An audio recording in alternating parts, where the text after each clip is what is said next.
Bagoy natin sa Exodus 34. Exodus 34. At ito ay nasa verse 24. Exodus 34, verse 24. Ganito ang pagkakasabi ng Diyos kay Moises. Sapagkat palalayasin ko ang mga bansa sa harap mo at palalaking ko ang iyong mga hangganan at hindi pagnanasaan ng sino man ang iyong lupain. Kapag ikaw ay umakyat upang harap sa Panginoon kong Diyos, 30 ulit sa isang tao. Ang Diyos ang magpala ng kanyang salita sa ating mga puso. Kadalasan sa ating kapag tayo nananalangin, madalas nagmamakasakali tayo. Madalas sinasabi natin, nawa kalooban ng Diyos ito. Sana makuha natin ang kalooban ng Diyos. Sana nasa kalooban tayo ng Diyos. Kadalasan sinasabi natin, kung luluobin ng Diyos, ay mangyayari ito. Subalit napakadami na ng ating pag-aralan tungkol sa kanyang will. Mayroong klaseng dalawang will ng Panginoon. Secret will at revealed will. Ang secret things belongs to the Lord, siya lamang nakakaalam doon. Ngunit malalaman lang natin kung ano yung kanyang lihim na inihal sa atin kung ating gagawin ang maliwanag at kaya na kalooban ng Diyos.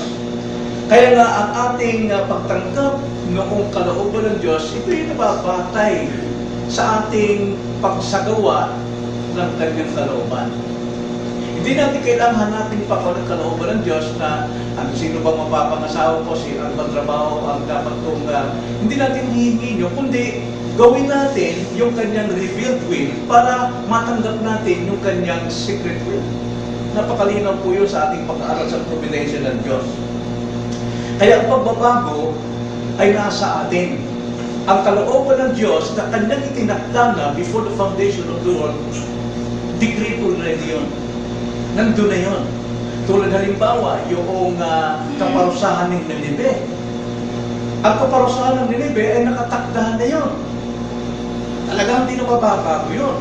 Kaso malamang, itong si Jonah, naging masunurin na kanyang ipangaral ang salita ng Diyos ng pagsisisi, which is the revealed will. Kaya ang nangyari, nagbago yung puso ng mga taga-Ninibe at tinanggap nila yung kapatawaran. Ang kapatawaran din, nakatakda na yun. Mula sa walang hanggang simula kapag isang tao ay nagsisi. Kaya na sa ating panalangin, mayroon tayong katungkulan. Ang Diyos ay nagbigay sa ating ng makipot na pintuan at malawak na pintuan. Kapag sa pakipot tayo ng pintuan pumapasok, buhay ito. Pero sa malawak, ito'y kapamakan at kamatayan. Kaya nga, ang ating panalangin, ito ba ay ayon sa kalooban ng Diyos? Pag sabing ayon sa kalooban ng Diyos, ito ba ay ayon doon sa revealed will? Dahil pagka ginawa natin ng tama ang revealed will, aasahan natin yung kanyang lihim na kalooban na resulta, isa ayon sa kanyang revealed. At kung tayo sumalunga, nag-disobey tayo, asahan natin na ang ating lihim, ang bunga, ay bunga ng di pagsunod sa Panginoon. Kaya kapag tayo nakagawa ng mali, huwag natin sabihin sana loobin ng Panginoon na sana makuha ko yung gusto ko. Mali tayo doon. Ang dapat lang natin gawin talaga, pag nanalangin, dapat nananalangin tayo ayon sa kanyang kalooban, ayon sa kanyang paliwanag na inihayag ng kalooban. Ngayon kung nagkamali man tayo, ay asahan natin na ang Diyos gagawa rin sa ating kabutihan sa kabila ng kamalian na ating aanihin sa pamagitan ng ating pagtanggap na tayo nag-asala. Nakalo tayo ay nagsisi, so therefore, sa pagsisisi may pagbabago. Pero yung itinakda, darating yun. Kaya nga itong talatang ito, ay makikita natin na ang Diyos, gumagamit siya ng kasantapan, the cause and effects. Diba? Dito sa talatang ito, Exodus 34:24, mayroon siyang kondisyon para matanggap ang pangako. Tingnan ang sabi sa kondisyon. Ano mga kondisyon na sinabi ng Panginoon dito? Ano ba yung pangako ng Diyos dito? Ang sabi ng talata, sapagkat palalayasin ko ang mga bansa sa harap mo, alisin niya. At palalakihin ko ang iyong mga hangganan. Dalawa, palalawakan kanyang hangganan. At hindi pagnanasahan ng sino man ang iyong lupain. Ito yung inihayag ng Diyos na pangako kay Moises. Pero yung resulta noon, hindi pa niya alam kung paano, anong klaseng lawak ito. Sa kondisyon, kapag ikaw ay umaakyat upang humarap sa Panginoon ng Diyos 3 ulit sa isang taon. Kaya kung ating titignan talatang ito, may kasangkapan ng Diyos sa mga pangako.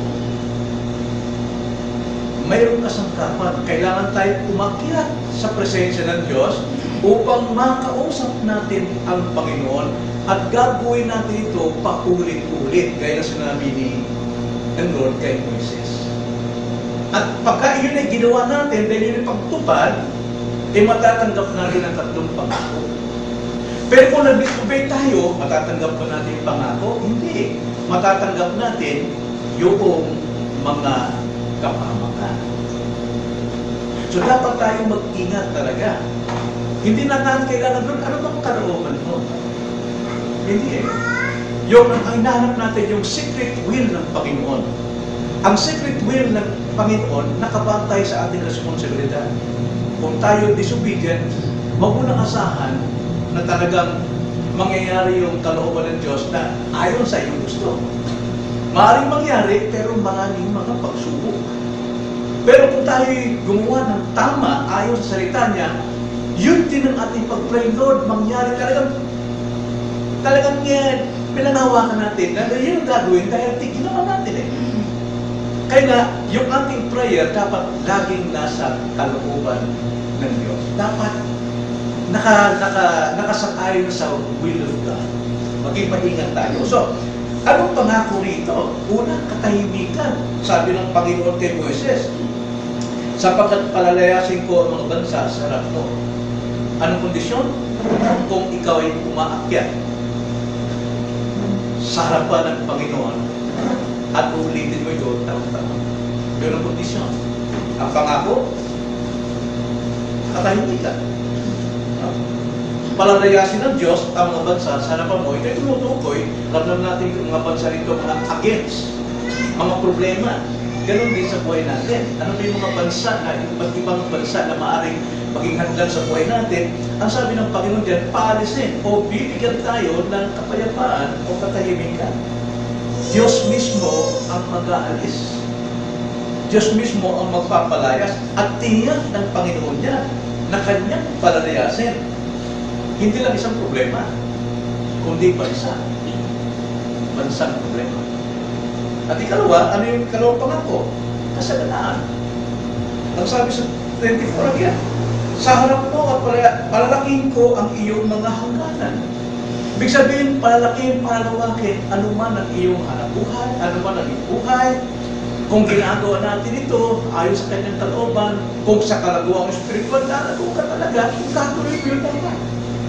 Kung gagamitin mo ang means of grace ng Panginoon, talagang lalago ka. Kung magpapasa ko, magsishare ka, lalo kang titibay. Pero kung hindi natin ginawa yun, huwag mong sabihin na, sana Lord, huwag mong maligtas ang nanay ko, sana iligtas mo nanay ko. Paano maligtas? Hindi mo ginagawa ang kalooban ng Diyos. Ano yung kalooban ng Diyos? Ipanalangin. Pray for them. I-share mo yung gospel. Kaya pagka nag-share ka ng gospel, ang iyong expectation talaga, prayer mo, Lord, mangyari po ang iyong pangako na kayo magliligtas. Pero kung disobedient tayo, kailangan pa rin natin, Lord, sa mga anak natin, sabi pa natin, Lord, mangyari ang iyong kalooban. Sana amin ito mapagpayan, ano man, ang magiging bigat na ating aanihin. So may kasaganaan, palalakihin ng Diyos ang iyong hangganan. Hindi ka mananatili sa isang lugar sa buhay mo. Kung ikaw limbawa ay nagtitinda, disobedient ka naman sa mga means of grace, huwag mong sabihin, Lord, palakihin mo naman ito. Masenso naman ako, kumita naman ako. Ikaw mismo, hindi ka gumagawa ng hayag na kalooban ng Diyos. Dahil alam natin, ang Diyos ang nagbibigay ng sagana. Ang Diyos ang nagpapala ng ating mga paghihirap, ng ating pagsisikap. Pero at the same time, kumukontra tayo, ay huwag tayo umasa. Pero kung ginagawa natin ang kalooban ng Diyos, yung kaya, umasa tayo. Nasa tama ang iyong pananampalataya at expectation sa ginagawa mo. Pero kung pinapaniwala natin yung mga kalooban ng Diyos, yung peace and grace, huwag tayo umasa. Huwag tayo umasa. So, ikatlo na pangako ay mayroon kang magandang kapalaran. Sabi sa 24, at hindi pagnanasaan ng sino man ang iyong lupain. Walang sino mang maaaring makaagaw sa iyo, ano man ang binigay na kapalaran ng Diyos sa iyo. Yung kapalaran, yung tadhana yun, hindi yun nag-akdente o nagkataon, kundi yun ay tinalaga ng Diyos. Yun yung hidden will ng Panginoon na matatanggap mo kapag isinagawa mo yung revealed na kalooban ng Diyos. So, hindi pagnanasaan ng sino man, walang makakaagaw. Tagumpay at kapalatagan ang maaari nating makamtan. So, leksyon ang makikita natin dito sa halimbawang ito na cause and effects. Mayroong dahilan, may sanhi, kaya mayroong epekto. Ang sanhi natin, yung kaya kalooban ng Diyos sa atin, yung katungkulan natin. Pero, yung bunga ng ating pagsunod, alam natin yung kabutihan dahil ito yung tinaklaan ng Diyos. Pero kapag tayo po, ang cause natin ay pagsalungat sa kalooban ng Diyos, di pagsunod sa kanyang gusto, mag-expect din tayo na hindi gano'n ang ating magtatanggap. Pero napakabuti ang Diyos dahil lagi siya nag-forgive sa ating mga nagagawang kasalanan. So, anong lesson?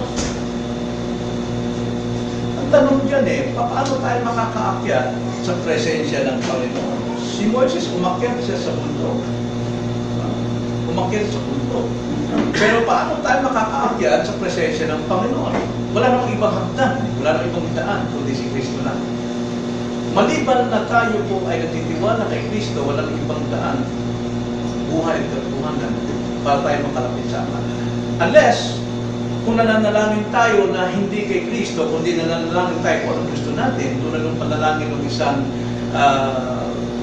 Pharisee, yung tax collector, ang sabi ng Pharisee, ang sabi ng Jesus Christ, and this man is praying for himself. Siya na nanalangin sa kanyang sarili, hindi talaga sa Diyos. Hindi ako tulad ng mga taong ito, masyado siyang mapagmalaki, mapagmataas. Pero isang taong yun, yung maniningil ng buwis, very humble siya. Tinagong kanyang sarili, hindi mo na siya matingin sa langit para tumawag sa Diyos, kundi sabi niya, Panginoon, tulungan niyo ako rin sa mga kasalanan. Walang ibang daan na para tayo makaakyat sa presensya ng Panginoon kundi kay Kristo lamang. At paano tayo makakaharap sa presensya ng Diyos? Lagi sa panalangin lamang. Walang ibang paraan para makausap natin, makaharap natin ng Diyos kundi sa panalangin. Ang panalangin ay isang means, isang kasangkapan ng Diyos na siya ating makaharap face to face. No? Sapagkat nananalangin tayo, nagsasalita tayo, patay sa kanyang salita. Hindi tayo pwedeng humarap sa Panginoon sa ibang paraan. Tanging sa panalangin lamang. Kaya napakalaga po ang panalangin. Ngayon kung tayo, alam natin na napakalaga ang prayer at hindi natin ginagawa yung kanyang kasantapang ito, ay hindi tayo makakaasa na talagang nagagampanan natin o tatanggap natin ang kalooban niyang itinagda para sa ikabubuti at katitibay ng ating pananampalataya. Well, natin, maraming problema. Then, ikatlo, ano dapat? Maharap tayo magkaroon sa kapayapaan. Again, walang ibang kapayapaan kundi Jesus Christ. Ang God at siyang God of love, pero si Jesus Christ ang God of peace. Hanggat wala tayong tamang relasyon kay Kristo, wala tayong kapayapaan.